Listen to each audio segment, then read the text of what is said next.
قرآن خوانی ہو رہی ہے اور یہ 10واں ہو رہا ہے اور یہ 40واں ہو رہا ہے اور یہ برسی ہو رہی ہے، ان کا کوئی ثبوت نہیں ہے کتاب و سنت کے اندر، یہ بدعت ہو گئی۔ تو اسی طریقے سے بدعات ہیں۔ البتہ یہ ہے اب اسی طریقے سے ہمارے ہاں ایک نئی رسم چلی ہے، آپ یوم پیدائش منا رہے ہیں، سالگرہ کر رہے ہیں، یہ مغرب سے آئی ہوئی ہماری رسمیں ہیں، یہ کوئی صحابہ کرام سے حضور سے تو ثابت نہیں ہے۔ تو ان چیزوں کے اندر بچنا چاہیے ان سے۔ البتہ یہ ہے کہ ایک ہے کہ جو سائنس کی ڈیولپمنٹ سے ہے، اب کوئی کہتے ہیں صاحب پھر آپ ریل گاڑی میں سفر کیوں کرتے ہیں، وہ تو صحابہ کے اور حضور کے، یہ سائنس کی ترقی سے جو چیزیں آئی ہیں یہ بالکل دوسری چیزیں ہیں، ان میں ثواب کا معاملہ نہیں ہے، یہ تو آپ کی ایک ضرورت ہے جو پوری ہو رہی ہے۔ وہ آپ ہوائی جہاز میں سفر کریں، ٹرین میں سفر کریں، کار میں سفر کریں، یہ جدید ترقیات ہیں، ان سے فائدہ اٹھانا ہے اور ان کو استعمال کرنا ہے، تو یہ اور بات ہے۔ لیکن دین میں کوئی نئی چیز جو حضور اور صحابہ سے ثابت نہ ہو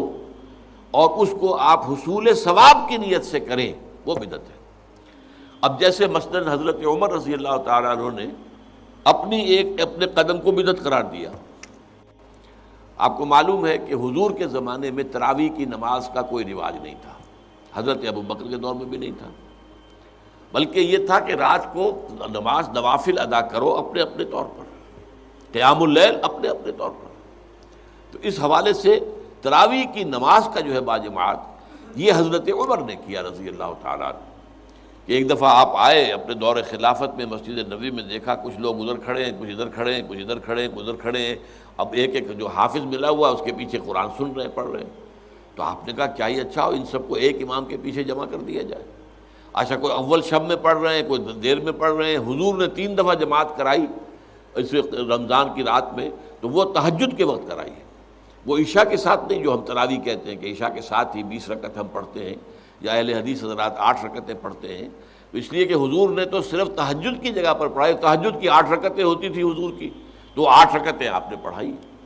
لیکن یہ ہے کہ پھر حضرت عمر نے یہ فیصلہ کیا کہ اس طرح کر دیا جائے، اور اس کے بعد یہ ہوا کہ ایک امام ہے، سب لوگ سن رہے ہیں۔ اس کے بعد ایک دن کہیں آئے حضرت عمر، داخل ہوئے، دیکھا کہ ایک امام کے پیچھے پوری مسجد بھری ہوئی ہے، جماعت ہے، ہو رہی ہے، اور آپ نے کہا نعم البدعۃ ھذہ، یہ ایک اچھی بدعت ہے جو ہم نے شروع کی ہے۔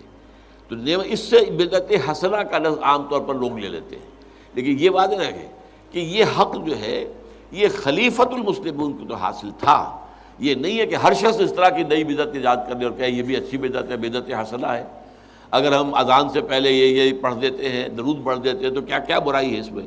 کوئی بری بات تو نہیں ہے درود پڑھنا، لیکن بھائی نہیں، یہ قرآن اور حدیث سے اور صحابہ کے عمل سے ثابت نہیں ہے، اس لیے یہ بدعت ہوگا۔ اس لیے جو چیز جو ہے اس طرح کی، لیکن حضرت عمر رضی اللہ تعالیٰ عنہ یا کسی اور خلیفہ راشد کا کوئی فیصلہ ہو اور وہ گویا کہ پرانے طریقے میں کسی چیز کا اضافہ ہو رہا ہو، تو وہ ایک علیحدہ بات ہے۔ لیکن ان کے بعد کیونکہ اس میں یہ ما انا علیہ و اصحابی، تو اصحاب حضرت عمر اصحاب میں سے ہیں، اور اصحاب ہی نہیں بلکہ آپ جو ہیں خلفائے اربعہ میں سے ہیں، خلیفہ ثانی ہیں،